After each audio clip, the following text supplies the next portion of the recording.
मम्मा, पकौड़े बहुत टेस्टी बने हैं। सच में एकदम जबरदस्त। बस बाहर बारिश और हो रही होती तो इन पकौड़ों का मजा दोगुना हो जाता। हाँ तो उसमें क्या देर है, टीवी पर बता रहे थे हफ्ते भर में मॉनसून आ जाएगा। और सुनिए, बारिश से पहले छत का काम भी करवाना है। हाँ, तुम चिंता मत करो, मैंने मिस्त्री से बात कर ली है। वो कल से ही छत की मरम्मत शुरू कर देगा और 2-4 दिनों में काम पूरा भी हो जाएगा। बस खर्चा हो जाएगा इस सब में। आप चिंता मत कीजिए, हम थोड़ा हाथ रोक कर खर्च करेंगे, फिर सब ठीक हो जाएगा।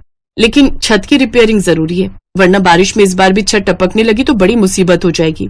सही बोल रही हो। चलो अब मैं चलता हूँ, शाम को मिस्त्री आएगा तो उसे पूरी छत दिखा देना। अच्छा जी, आप चिंता मत कीजिए। ये एक मिडिल क्लास परिवार है। यहाँ कमाई जरूरत के हिसाब से है, लेकिन खुशियां भरपूर हैं। किसी को किसी से कोई शिकायत नहीं। 2 कमरों का अपना छोटा सा मकान है और रहने वाले बस 3।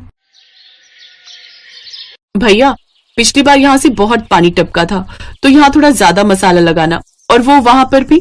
अरे मैडम जी, यहाँ वहाँ नहीं, आपकी पूरी छत पर मसाला लगेगा। भाई साहब ने जितना बताया था उससे ज्यादा का काम है आपका, खर्चा बढ़ेगा। अच्छा, वो आप इनसे बात कर लीजिएगा, पर काम तो करवाना ही है, वो भी बारिश शुरू होने से पहले। खर्च बढ़ा, लेकिन फिर भी किसी तरह मैनेज करके छत की मरम्मत अच्छे से हो ही गई, और वो भी बिल्कुल ठीक वक्त पर। उधर बारिश भी बिल्कुल ठीक वक्त पर शुरू हो गई। और फिर आहा, कितना बढ़िया मौसम है। मीरा, अब बनाओ तुम पनीर के पकौड़े, बिल्कुल वैसे जैसे उस दिन बनाए थे। हाँ, अब पकौड़े तो बन जाएंगे, पर पनीर के नहीं, सिंपल आलू प्याज के बना देती हूँ। देखिए, छत के काम में ना काफी पैसे खर्च हो गए, तो थोड़ा सोच समझ कर चलेंगे तो हमें ही दिक्कत नहीं होगी, है ना? ठीक है, आलू प्याज के ही बना लो, वो भी तो बढ़िया बनाती हो तुम। संजीव की बात पर मीरा मुस्कुरा दी और पकौड़े बनाने के लिए रसोई में चली गई। फिर संजीव का फोन बजा। संजीव ने कॉल उठाकर बात की और फिर वो भागा भागा रसोई में पहुंचा। अरे सुनो मीरा, पकौड़े थोड़े ज्यादा बना लेना। ज्यादा? लेकिन क्यों, कोई आ रहा है क्या? हाँ, शालिनी दीदी आ रही हैं, जीजाजी और शिवम के साथ। अच्छा, इस बारिश में? हाँ, बस पहुंचने ही वाले हैं। कमाल की बात है, चलने से पहले बताया भी नहीं। अब जो भी है, खातिरदारी अच्छे से करनी पड़ेगी। तुम जीजाजी का नेचर तो जानती हो ना। हाँ, ऐसा करो, आप थोड़ा पनीर ले ही आओ, फिर सिर्फ उन लोगों के लिए पनीर के पकौड़े भी बना दूंगी। ठीक है, तुम बाकी सामान की भी लिस्ट बना दो, मैं सब ले आता हूँ। शालिनी संजीव की बड़ी बहन थी, जो अचानक ही अपने परिवार के साथ उसके घर आ रही थी। बारिश में भीगते हुए संजीव सारा सामान लेकर आया और मीरा फटाफट काम में लग गई। और फिर कुछ ही देर में शालिनी अपने पति सुरेश और बेटे शिवम के साथ संजीव के घर पहुंच गई। पाए लागू दीदी, कैसी आप? ओह, भीग गए आप लोग तो। हाँ, अब क्या करें, कार भी हमारी एंड टाइम पर खराब हो गई, वरना ऐसे ऑटो से नहीं आना पड़ता। अरे आप लोग पहले बता देते तो मैं लेने आ जाता। अरे तो भी कौन सा फर्क पड़ जाता है? अरे कौन सा तुम्हारे पास कार है भाई, आना तो फिर भी ऑटो से ही पड़ता ना, वो भी इस कीचड़ से होकर। हाँ रे संजीव, तू तो बोल रहा था कि तेरे यहाँ रोड बनने वाली है। अरे यहाँ का हाल तो पहले से भी बुरा हो गया। पता है, कोई ऑटो वाला इधर आने को राजी नहीं था। तेरे जीजाजी को 100 रुपए एक्स्ट्रा देने पड़े, तब जाकर माना ये ऑटो वाला। अब क्या कहूँ दीदी, कुछ महीने पहले सुना तो था कि रोड बनने वाली है, फिर बात आई गई हो गई। अब ये छोड़िए ना, मीरा ने गर्मा गर्म पनीर के पकौड़े बनाए हैं आप लोगों के लिए। और बताइए जीजाजी, फैक्ट्री का काम कैसा चल रहा है? अरे बहुत ही बढ़िया है, हमें तो सांस लेने की फुर्सत भी नहीं है, लेकिन क्या करें, तुम्हारी दीदी ने तुमसे मिलने की जिद पकड़ ली तो आना पड़ा, सब छोड़ छाड़ कर। हाँ, तो इकलौता भाई है मेरा। और सुन लीजिए, साफ साफ कह देती हूँ, इस बार अच्छे से रुक कर जाना है मुझे। पिछली बार की तरह नहीं कि बस 2-4 दिन रुक कर वापसी का टिकट बुक करने लगे। हाँ, दीदी बिल्कुल ठीक कह रही हैं। वैसे भी कौन सा आप लोग रोज रोज आते हो?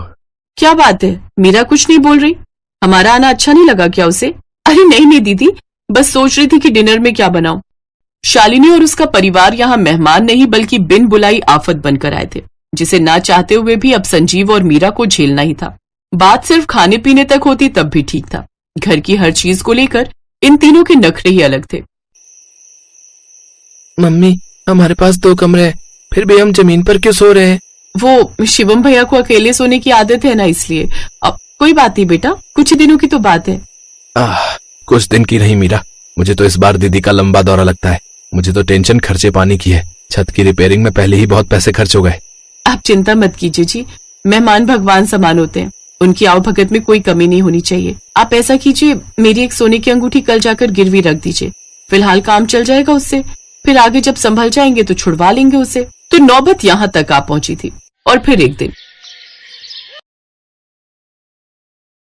चुप कर, थोड़ा एडजस्ट कर ले जब तक सारा मामला सुलट नहीं जाता। हाँ, तेरी मम्मी ठीक बोल रही है। मैं तो कहता हूँ बारिश का अच्छा बहाना मिल गया तो 1-2 महीने यही रह लेते हैं। बट पापा, यहाँ बहुत दिक्कत है। रूम कितना छोटा है।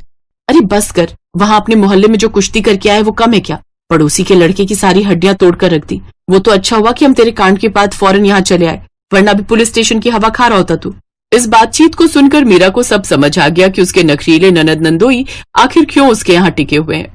और फिर काफी सोचने समझने के बाद उसने इस मुसीबत का एक हल निकाला जिसमें उसका साथ देने के लिए संजीव और शानू भी तैयार थे। मम्मा सुनो, बाहर पुलिस आई है।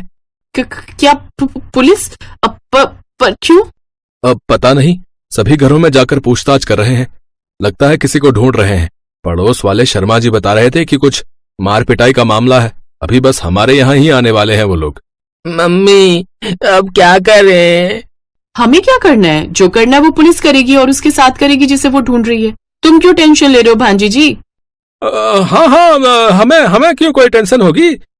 शालिनी, आओ जल्दी से सामान पैक करो भाई। वो फैक्ट्री से फोन आया है, फैक्ट्री से। हम अभी निकलेंगे। अच्छा। अरे ऐसे कैसे? इतनी जल्दी नहीं जाने दूंगी मैं आप लोग को। और फिर आप लोगों की टिकट भी तो नहीं हुए। हाँ हाँ जीजा जी, बाहर बारिश भी बहुत तेज हो रही है। इस मौसम में कैसे जाएंगे आप लोग? वो सब हम देख लेंगे भाई, लेकिन अभी हमें फौरन जाना होगा। अरे शालिनी, अरे जाओ भाई, मैं जल्दी से कैब बुक करता हूँ। चलो जल्दी करो।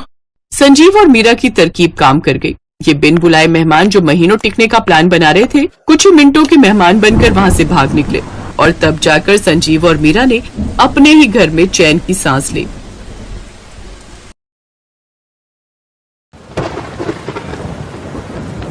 शकुंतला देवी ने अभी कुछ समय पहले ही एक साथ अपने दोनों बेटों की शादी की थी।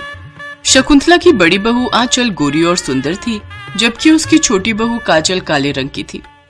आंचल अक्सर काजल को उसके काले रंग की वजह से खूब खरी खोटी सुनाती थी। ऐसे ही एक दिन, ए कल्लो, देखना तेरे जैसे बादल पूरे आसमान में मंडरा रहे। अब जा, जल्दी से जा और मेरे लिए गर्मा गर्म पकौड़े तल कर ला। जेठानी जी, लेकिन बेसन नहीं है घर में। तभी शकुंतला भी वहां आ जाती है। अगर बेसन नहीं है तो जाकर बाजार से ले आ। लेकिन माँ जी, बाहर तो बारिश हो रही है। हाँ तो क्या हुआ, तू उसमें डूबकर मर थोड़ी न जाएगी।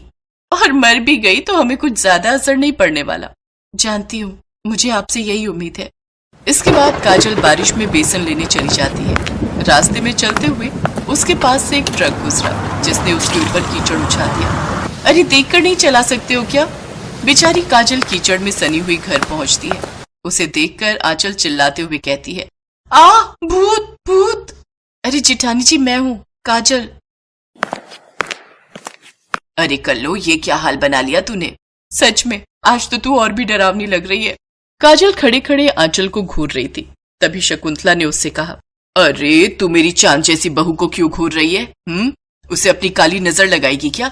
जा, अब जाकर नहा ले, कितनी गंदी बदबू आ रही है तुझसे। बेचारी काजल अपने कमरे में नहाने चली जाती है। शाम को जब उसका पति प्रभात ऑफिस से आता है तो अपनी माँ से पूछता है, माँ काजल का है? पड़ी हुई है अपने कमरे में। जरूर आपने ही कुछ कहा होगा। हाँ, तू तो हमारे ऊपर ही शक करेगा। पता नहीं उस कल्लो ने तुझ पर क्या जादू किया हुआ है। माँ, आपकी इन्हीं सब बातों से तो मैं परेशान हूँ। खैर, आपसे मैं बाद में बात करूंगा। काजल अपने कमरे में रो रही थी, लेकिन प्रभात के आते ही उसने अपने आंसू पोंछ लिए और उन्हें छुपा लिया।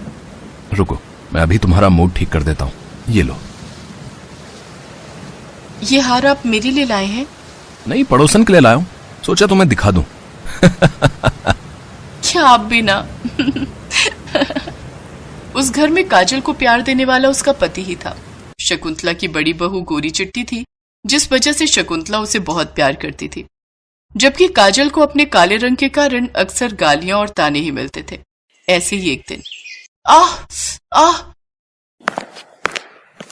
क्या हुआ बड़ी बहू? सासू माँ, रोटियां बनाते वक्त हाथ जल गया। बहू, तू तो वैसे ही इतनी नाजुक है। आखिर किसने कहा तुझे रोटियां बनाने को? तू अभी रुक। काजल, अरे ओ काली बहू। जी माँ जी। बेशरम कहीं की, तुझे अकल है या नहीं? तेरी जेठानी रसोई में रोटियां बना रही है और तू अंदर आराम फरमा रही है। देख तो बेचारी का हाथ भी जल गया। जाकर रोटियां बना। काजल किचन में जाकर रोटियां बनाने लगती है कि तभी बाहर तेज बारिश शुरू हो जाती है। अरे मैंने तो छत पर कपड़े डाले थे, सब भीग गए होंगे। बेचारी काजल अकेले ही जाकर सारे कपड़े उठाकर लाती है, जिसमें वो खुद भी पूरी भीग जाती है। अरे ओ काली बहू, कहाँ घूम रही है? ये ले, ये मेरी साड़ी धो दे, मुझे कल पहनना है इसे। इन सब के बीच बेचारी काजल को अपने गीले कपड़े बदलने तक का भी वक्त नहीं मिला और उसको बुखार ने जकड़ लिया। अरे ओ काली बहू, ये तो तुझे अच्छा बहाना मिल गया आराम करने का। नहीं माँ जी, मुझे सचमुच बुखार है। अच्छा ठीक है, चल तू दवाई खाकर आराम कर, आज का काम आंचल बहू देख लेगी। क्या मतलब आपका आंचल बहू देख लेगी? मैंने अकेले काम करने का ठेका थोड़ी ना लिया है। ये क्या मतलब? बहू तू भी इस घर की बहू है और काजल की ही तरह तेरे ऊपर भी इस घर की सारी जिम्मेदारियां हैं। सासू माँ, मुझे ये सब बहू और जिम्मेदारियों के पाठ मत पढ़ाइए। अगर मैं बहू हूँ तो आप भी तो इस घर की मुखिया हो, तो सारी जिम्मेदारियां आपके ऊपर भी हैं। और वैसे भी मेरे पापा करोड़पति हैं, तो मुझे ये सब घर के कामकाज करने की कोई जरूरत नहीं है और ना ही मेरे पास पैसों की कमी है। शादी के बाद अपनी पहली बारिश के मौसम को मैं इस तरह वेस्ट नहीं जाने दे सकती। बाहर कितना रोमांटिक मौसम है और आप चाहती हैं कि मैं चूल्हा चौका करूं? ना बाबा ना। इसलिए मैं और ये तो चले 5 स्टार होटल में डिनर करने, और हाँ, आज रात हम वहीं स्टे करेंगे, आप अपना खुद देख लीजिए। इतना कहकर आंचल वहां से चली जाती है। इसके बाद शकुंतला को ही घर के सारे काम करने पड़े। तब उसे अपनी छोटी बहू काजल की अहमियत समझ में आई। शकुंतला काजल के पास गई और उससे माफी मांगने लगी। काजल बहू, मुझे माफ कर दे। आज तक मैंने तेरे रंग को लेकर तुझे कितना भला बुरा कहा, तेरे रंग के कारण तेरी खूबियों को भी नजरअंदाज किया, लेकिन आज मुझे तेरी अहमियत समझ में आ गई और अपनी गलती का भी एहसास हो गया। मुझे माफ कर दे। इससे पहले काजल कुछ कहती तभी प्रभात बोल पड़ता है। मैं जानता था माँ, एक न एक दिन आपको इस बात का एहसास होकर ही रहेगा। बुराई अच्छाई को ज्यादा समय तक नहीं हरा सकती। आज तो आपको सब समझ ही आ गया होगा। दोनों बहुओं का असली चेहरा आपके सामने है। अपने बेटे की बात सुनकर शकुंतला की आंखें खुल चुकी थी। अब से वो काजल को ज्यादा प्यार और सम्मान देने लगी, जिसे देख आंचल को बहुत बुरा लगता और वो कुछ दिनों बाद अपने पति के साथ अलग घर में शिफ्ट हो गई। तो वहीं प्रभात और काजल खुशी खुशी शकुंतला के साथ प्यार से रहने लगे। हेलो दोस्तों, कैसे हैं आप सब? हमारी कहानियाँ देखने के लिए हमारे चैनल को सब्सक्राइब कीजिए और हाँ, बेल आइकॉन पर क्लिक करना मत भूलिएगा।